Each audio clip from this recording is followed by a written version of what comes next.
You voted. We're kicking off 2016 Sunday Science Tidbits with extreme heat that would feel extremely cold. Now, I've got many of you scratching your heads right now like, well, what are you talking about? Well, let's go way up in the atmosphere to a layer called the thermosphere. This layer is hundreds of miles above your head, and the temperatures can range from negative 184 degrees at the bottom of the layer to 3,600 degrees at the top of the layer. And you thought eastern North Carolina was bad. Well, the difference between eastern North Carolina and the thermosphere is the lack of air molecules.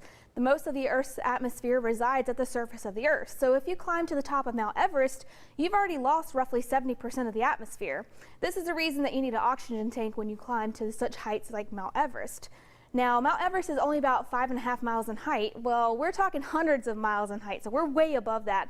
And we've lost about 99.9% of the air is actually below us in the thermosphere. So basically, there's less air molecules. So let's put this into perspective. Imagine Times Square on New Year's Eve. There's thousands upon thousands of people there all in one space. It's kind of like the surface of the Earth. Now, it doesn't really have the same energy if you only have a few people there. That's kind of like the thermosphere.